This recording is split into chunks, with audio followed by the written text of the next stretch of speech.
வணக்கம் அனைவருக்கும். நான் யுனீஸ்வரன் ராமராஜ், மலேசியாவின் ஒற்றுமைத்துறையின் துணை அமைச்சர். பதவியேற்று இது என்னோட முதல் வருகை. குறிப்பாக எனக்கு இந்த எடிசன் விருதுக்கு வந்து அழைப்பு கொடுத்துருக்குறாங்க. ஸோ அதை வந்து கலந்து கொண்டு மற்றும் வந்து இப்போ பார்த்தீங்கன்னா மலேசியா இந்தியாவோட உறவு இன்னும் நல்லா வலுப்படணும். குறிப்பாக நம்ம தமிழ்நாடு என்கிட்ட இன்றைக்கி அநேக மலேசியாவில் இருக்கும் மக்கள் வந்து தென்னிந்தியாவிலேருந்து வந்தவங்க தான்.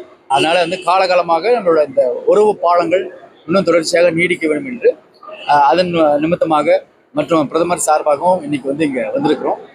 அது மட்டும் இல்லாமல் இங்கே கூடிய இந்த வருகின்ற 2-3 நாட்களில் இங்கே இருக்கிற சில மக்களை மற்றும் இருக்கிற மலேசியன் டயஸ்போரா அதை தவிர்த்து இங்கே இருக்கிற மலேசியன் பிஸ்னஸ் பீப்புள் அவர்களும் தவிர்த்து சில அரசியல் மக்களும் இங்கே சந்திக்கிறதுக்கு வந்திருக்கிறோம். ஸோ அதுதான் இந்த நோக்கம். இந்த ஒரு 3-4 நாட்களோட ஃபுல் பிளான் இங்கே நடக்குது.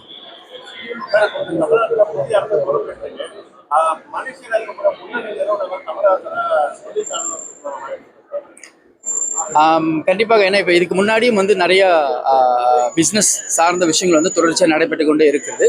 இப்போ மலேசியாலேயும் வந்து இப்போ நமக்கு எல்லாருக்கும் தெரியும், இப்போ பார்த்தீங்கன்னா மிடில் ஈஸ்டில் நடக்கிற சில கான்ஃப்ளிக்ஸ்னால மலேசியா வந்து பல மாற்றங்களை செய்து கொண்டு வருகிறார்கள். குறிப்பாக இந்த வியாபாரத்துறையில் என்ன பார்த்தீங்கன்னா இன்றைக்கி சவுத் ஈஸ்ட் ஏஷியாலே பார்த்தீங்கன்னா மலேசியா வந்து ஒன் ஆஃப் த கொஞ்சம் எஸ்டாப்ளிஷாக இருக்குது. அந்த அடிப்படையில் வந்து இப்போ மலேசியா தமிழ்நாட்டுக்கான இந்த வியாபாரம் மற்றும் இதுக்கான நுணுக்கங்கள் எல்லாமே வந்து அரசாங்கம் தொடர்ச்சியாக பரிசீலனை செய்து கொண்டு வராங்க சார்.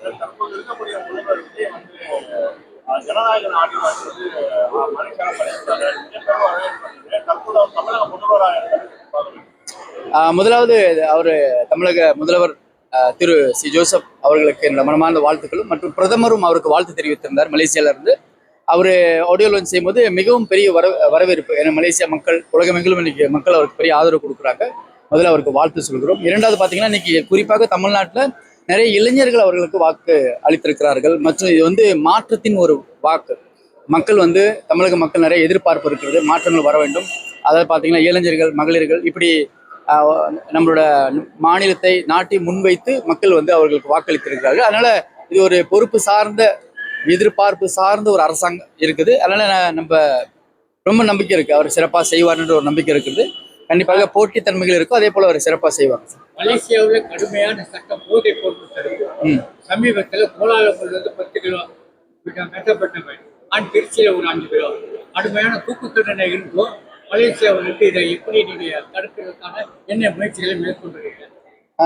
இது பார்த்தீங்கன்னா இந்த பதில் வந்து சுங்கத்துறை தான் கொடுக்கணும் குறிப்பாக. அதனால வந்து எனக்கு அதுக்கு போதுமான டீட்டெயில் இல்லை. அதனால வந்து மேபி ஆனால் அரசாங்கம் மலேசியா கஸ்டம்ஸ் இமிக்ரேஷன்ஸ் வந்து எல்லா விஷயங்களும் வந்து உன்னிப்பாக கவனித்து கொண்டு வருகிறார்கள். கண்டிப்பாக இப்படி நடக்கிற குற்ற செயலுக்கு வந்து எப்பயும் யாரும் துணை போக மாட்டாங்க. அதனால வந்து மலேசியா சார்பில் கண்டிப்பாக தக்க நடவடிக்கைகளை எடுத்துக்கொண்டு தான் இருக்கும். மலேசியாவில் உள்ள தமிழர்களுடைய வாழ்வியல் வேலைவாய்ப்பு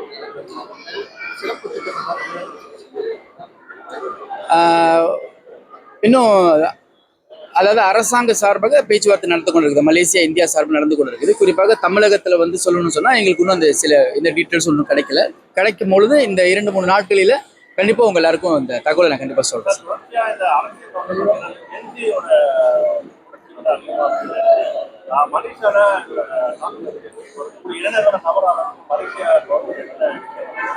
அது சார் இன்னைக்கு ஜென்சி அதாவது பார்த்தீங்கன்னா இளைஞர்களோட எழுச்சி வந்து மலேசியா தமிழ்நாடு மட்டும் கிடையாது சார், உலகமெங்கிலும் யூரோப்லையும் சரி யுஎஸ்லையும் சரி இந்த இளைஞர்கள் என்ன எதிர்பார்க்குறாங்க?